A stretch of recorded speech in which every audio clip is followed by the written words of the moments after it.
Research in APA style is something you'll need throughout your time here in JSOM.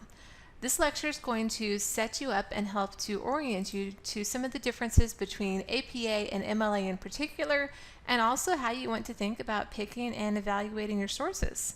For the test in this class, we have 5 lecture notes, so these are the things that you'll want to be able to do and know going into the test. So first off, you need to know the differences between popular and scholarly sources. How do you identify them?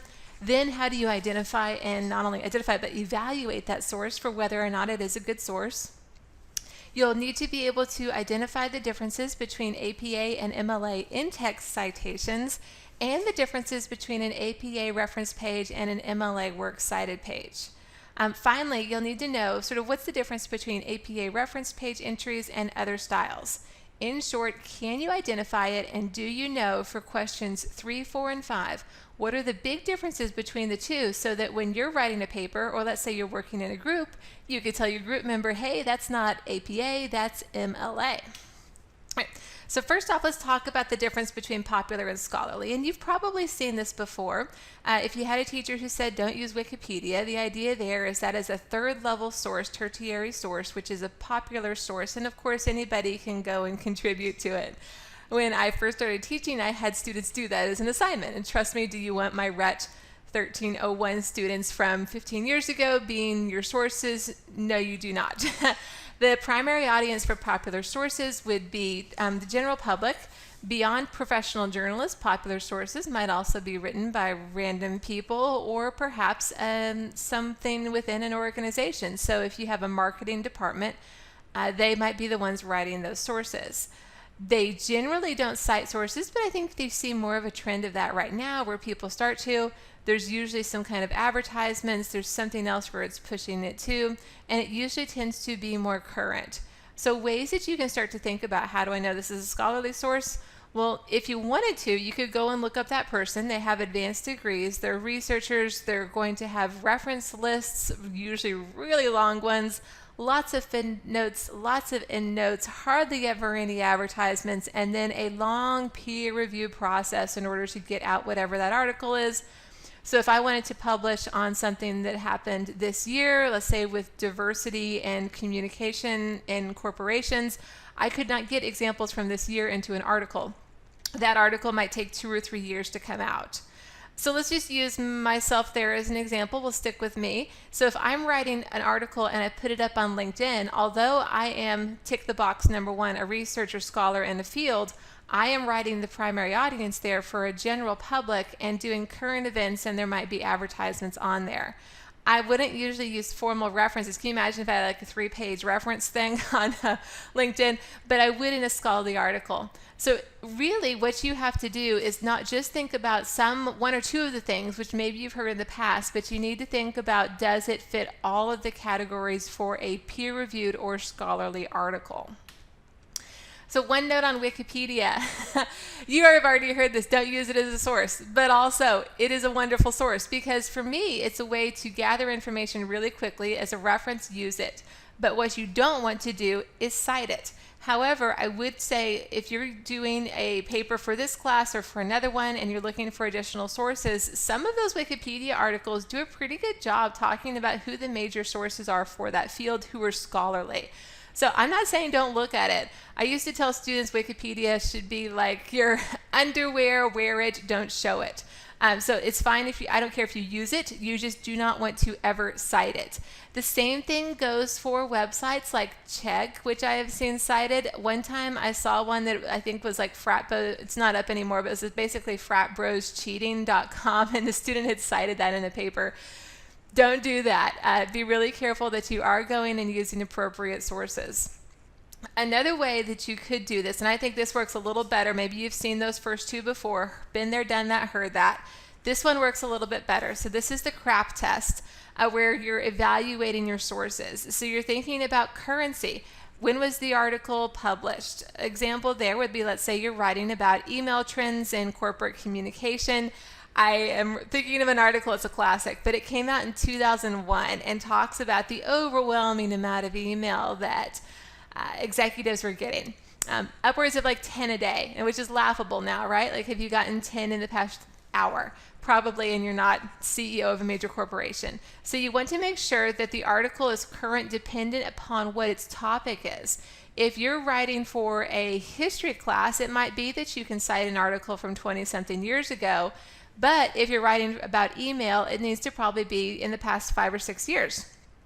That C connects absolutely to relevance then, and then accuracy. So it's not like you can take one of these and just think, well, here's my rule for currency. It's 5 years old. It's too old. It might still be relevant. It might still be by the authority in that field, but also have been published in 1997. So all of these need to connect. Relevance is it on your topic? Is it correct for the field? Authority is who wrote it. So that goes back to that idea of, is this a scholar in the field? Another example there was, let's say I have written an article about LinkedIn, right? So authority there. I go and write an article about maths. No, right? Like, I'm not that authority. So be careful. Just because somebody says their authority, check who they are and that it is their field, if you want to be really careful there. That doesn't matter so much right now, but I think as you go to your upper level classes, like junior, senior year, then you want to be a lot more cautious. You want to think about accuracy.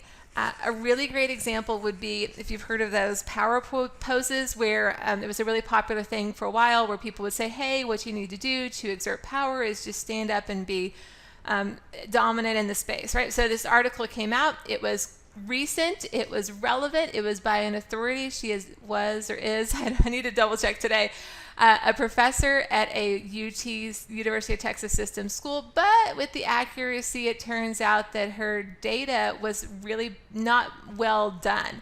And so it turned out the article was not accurate. So sometimes things can seem correct, but then indeed they're not. So just because it is published and peer reviewed, be careful there.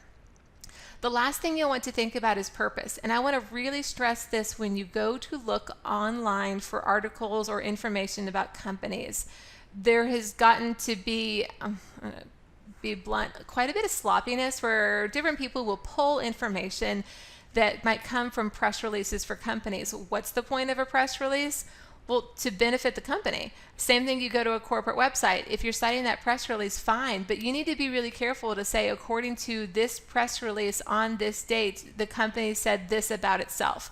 Don't take that as fact. It is what the company is trying to sell people to garner investment, to build up its own image. So just be really careful here on all of this. I think in the past you probably heard this and it was like, well, check this box, check that box, you're good. It is not that simple. At the upper level, you need to take this and really think about how this all fits together. Next thing that I want to point out that I have seen be kind of silly, so I'm going to call you out if you have done this, just sit there and listen, but the speech where you thought, oh, okay, I'm going to establish my authority by quoting Aristotle or some other random big name at the beginning of my paper or speech, even though it has nothing to do with your paper. I'm going to guess most people do that at some point, unless you had a really good high school teacher. I'm going to guess a lot of people try to get away with that.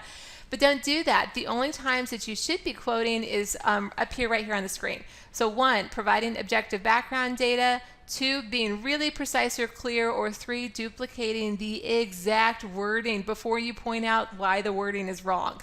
So in APA, we are pulling back from that sense that you would just quote and quote and quote. Don't do that. You're only quoting when you absolutely have to. APA much more likely to privilege the idea that you have a sentence where you summarize an entire article in a sentence and then you put the citation after it. It's different in MLA. Business is going to be different there. All right, last point I want to make there, it says less than 10% of the document should be direct quotes. I had a student, oh, he was hilarious and the nicest guy. He turned in a paper where he wrote the first page and then pages 2 and 3 were all direct quotes, and he was just shocked he didn't do well. But of course, you know you're not going to do well there. The whole point of the paper is we are so interested in seeing your analysis, your review, and your direction on it. So you do not want to fill up your paper with quotes. It needs to be really narrowed and focused on the information, the analysis, the review, the summary. All right, so the next thing that you will start doing is using APA style for our presentations for this class. This will be typical for JSOM. Some professors in JSOM will use other formats, but most will use APA. and that applies to in-text citations. So if you have a PowerPoint or, of course, a paper, you're going to be citing anything that you're getting. So you cite somebody else's numbers you're using, direct quotes, statistics, and then a reference page for a presentation. For a presentation, it would go on the visual aid. You don't need to show the audience that necessarily unless your professor tells you to, but you would want to have that available on your slides so that if you're turning them into the professor, you can reference them there. For in-text citations, here is the brief thing that I want to show, and then we'll come back to the idea of what's different here between APA and MLA. All right, so for a direct quote, you're going to include the year of publication, the page number if it's available, and usually it is, and then so you'll see the example right there, either inside of the citation where it has Smith, the last name, comma, the year the article was published, and then the page number with a P and a period, or in the second one, we have the author's name in the sentence according to Smith, and then the year, and then the quote. If you're paraphrasing, it's going to be a little bit different. Again, APA really loves when you paraphrase. So you'll see there, it has the information, and then the citation after it, or the author's name, year, and then the summary right after that.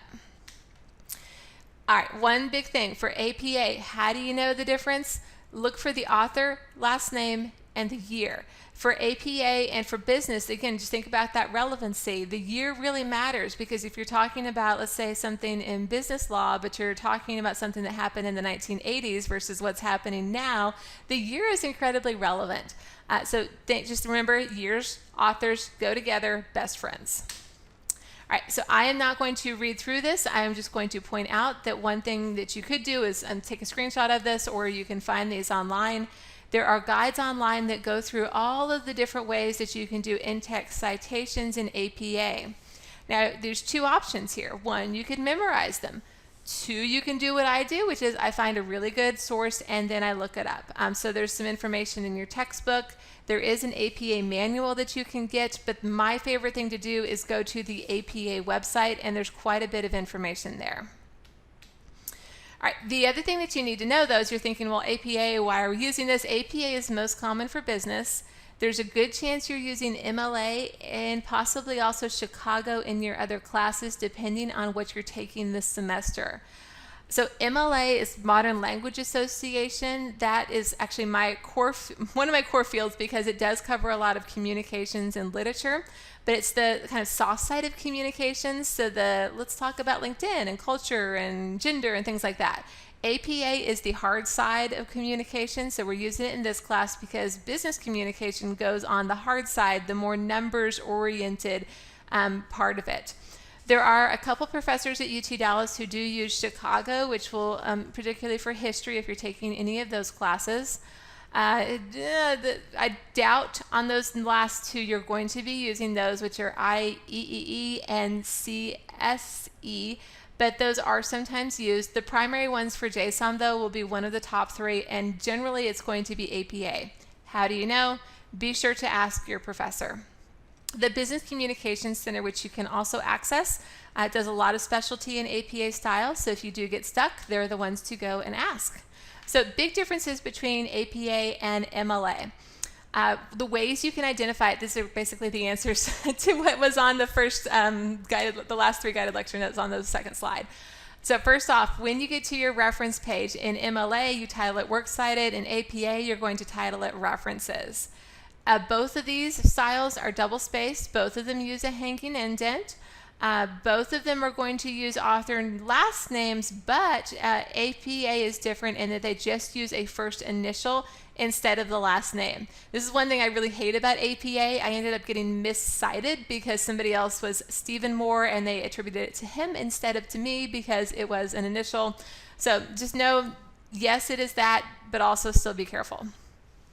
They are both in alphabetical by last name for APA and MLA. We never do order of the paper. We never do order of publication. It is always by last name for APA and MLA. For in-text, like I mentioned, you'll see, remember that the author's name and last year are best friends. So for APA, you'll see it's Doe, 2020. Or if there's a page number, the P period and the 27, whereas on MLA, there is no year. So the two things you'll notice, or three things there that are super different: title of the resource list page, the use of the first initial instead of the first name, and then for in-text format, you use the year.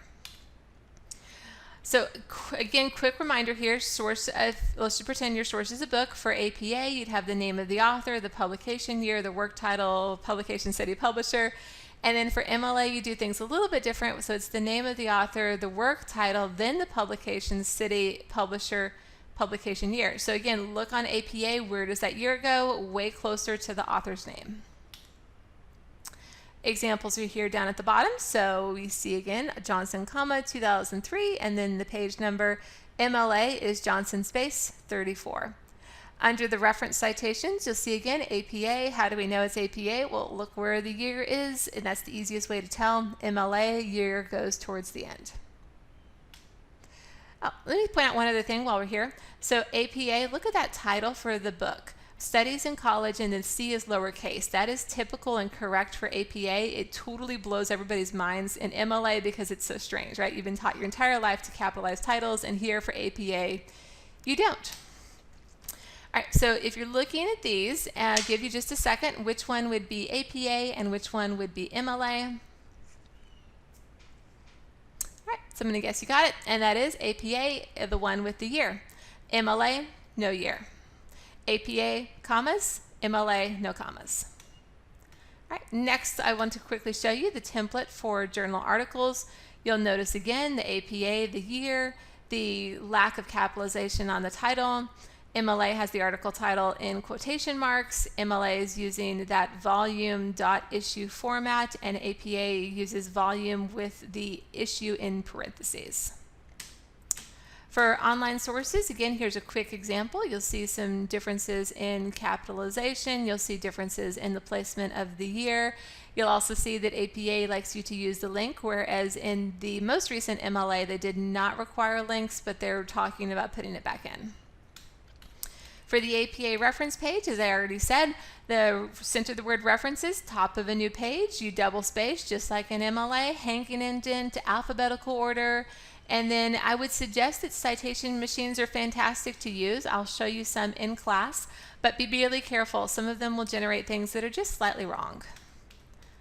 References change and generally follow a pattern like this. So it says author, date, article, publication information specific to the source type. That is the way to identify, is it APA? Once you know the type of source you have, that dictates all of the details of what you need to include in there. So sample reference page here, again, this doesn't look crazy different from MLA, but the title is different. The use of the initials, the placement of the date, and the use of that link at the end where it says retrieved from with the link. All right, so I am not going to currently in this video give you a glorious tour of the online library website because they have updated their own. What I am going to point out right here is the library website changes on a regular basis. The library will acquire databases, or they will let go of them. They'll make something smoother. They'll take something out. So go to eLearning. There's a video tour linked there for our course. But if you are watching this, I don't know, a later semester and you don't have our course, you go to the utdallas.edu/library, and then there is a video there that you can use to tour through the library website. So my last review here, and this is my last slide, is to again know the differences between popular and scholarly sources. Know that just because someone is a scholar does not mean that everything they say is going to be scholarly. Scholarly only hits the check mark, green light, scholarly peer-reviewed source if it is in a peer-reviewed journal. We need to know how to evaluate a source because that's what really starts to matter in business, and that's evaluating what's the point of it. You can use that CRAAP test. It's a really wonderful thing, but know that the CRAAP test, all of those letters are interrelated. It's not like you can have a checklist like you may have been taught before, maybe in high school, and say, aha, scholar check. It doesn't work like that at this level. You need to understand how all of the information relates. And then we talked about all the differences between MLA and APA, being able to tell the differences. And so you might do some screenshots on these slides or go back and access that information on our textbook as well. So good luck as you process through all of this. It is really key that you know the major differences, and also know for my class, I am always willing to give you the thumbs up, thumbs down on is this an APA format. Better than me would be to go to the Business Communications Center, book an online or e-tutoring an appointment with them, or if we're in a semester where we're back on campus one day, you can do that there as well and drop by their office. Or go to the office hours or drop-in hours that the Business Communications Center offers as well. Good luck.